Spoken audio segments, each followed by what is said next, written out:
and the mother of 3. She enjoys spending time and energy being with her kids and embarrassing them to their friends. As we have heard some of these embarrassments, not so much embarrassing to the kids as you might think, because we enjoy your stories, and I think that it's all in good fun, and thank you for giving those speeches, and thank your kids for understanding and not taking it hard. She is going to be giving speech number 10, so this is wrapping up another CC. I still have to pick up a 9. Okay, you're going to skip over one? All right, so 9 out of 10. She has entitled this speech, What Could Mean More? Let's welcome Stephanie Halls with her speech, inspiring speech, What Could Mean More? 5 to 7. 8 to 10. It's been 7 months.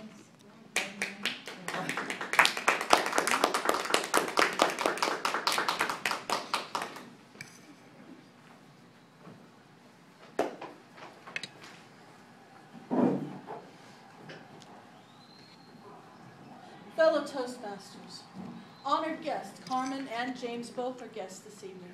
James is a Toastmaster. I've managed to drag that into him. What could mean more? I really don't like the title, but it's the best I could come up with. Because I want to talk to you about what I did this weekend. Yes, I drove to Sacramento and spent 3 hours with a sister I haven't seen in 2 years and really wished I hadn't bothered. Love my sister, love her to death, but I was much more interested in what I got to do Saturday night. My family are Mormons. It's really not relevant. I could just say that we go to church.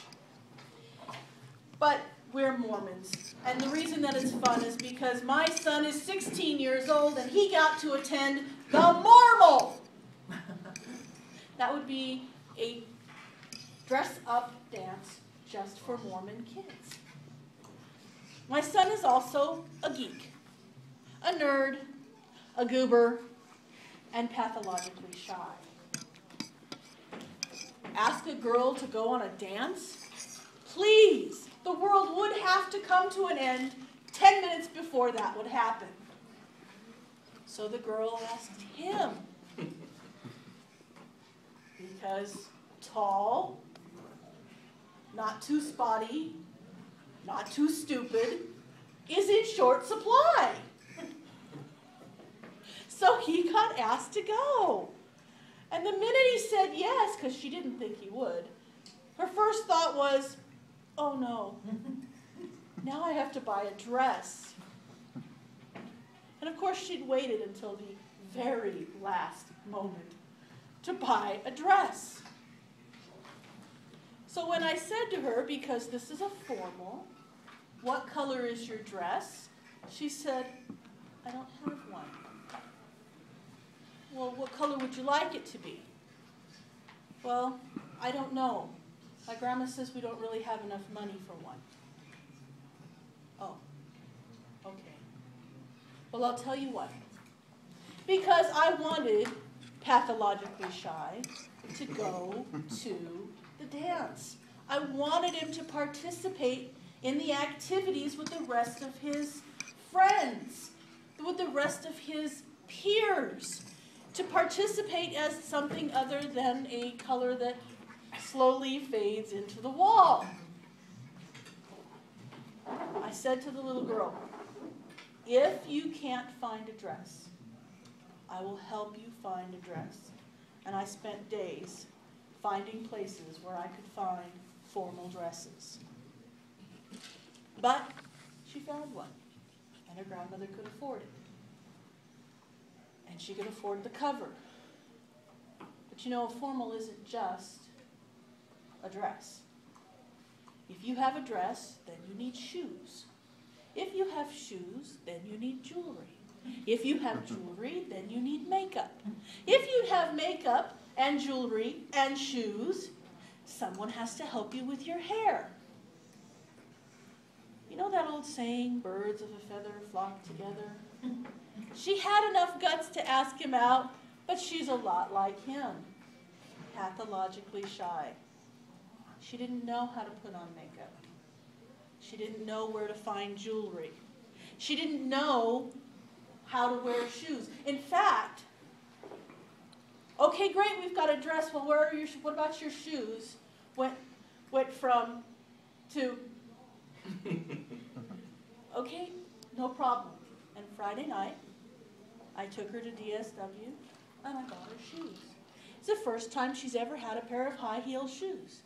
She's 16 and she's never had high-heeled shoes. And we went to Claire's and we got what my mother would have called paste.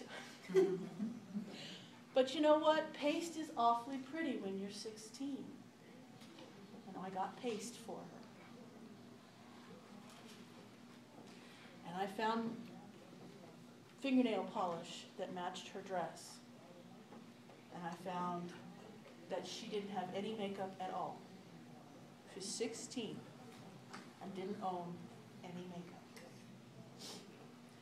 If you do not have daughters, if you are not a woman, let me help you understand.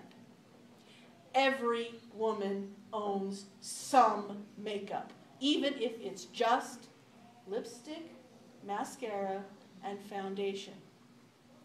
Every woman owns makeup. But here was this 16-year-old child who had never worn makeup. Never worn it, didn't own it. Okay, Saturday night. Finished with the sister in Sacramento, back up the hill. I've got my son in a tie and a suit that matches the dress. I've got the shoes, I've got the dress. And she and I spent 3 hours together. And in that 3 hours, I curled her hair. And I told her to stop using the shampoo that was making her hair greasy. That if she used, no, this is a serious thing to say to somebody. Because if nobody tells you your shampoo isn't getting your hair clean, you don't know. And I spent an hour doing her makeup and telling her not to buy garbage makeup because it would make her skin bad.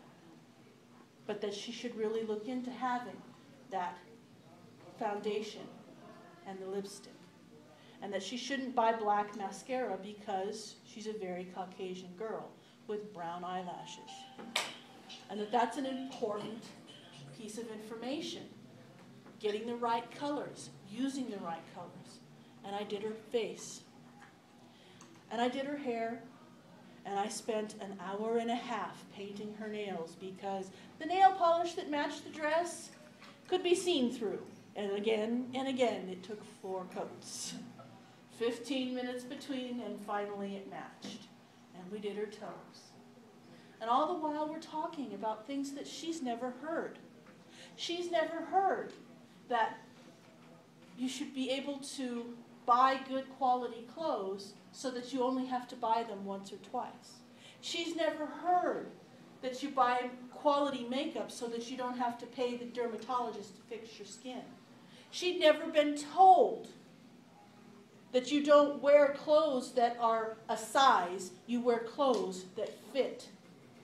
She'd never been told that there's always a skill to learn, and the more skills you have, the easier it is to get by.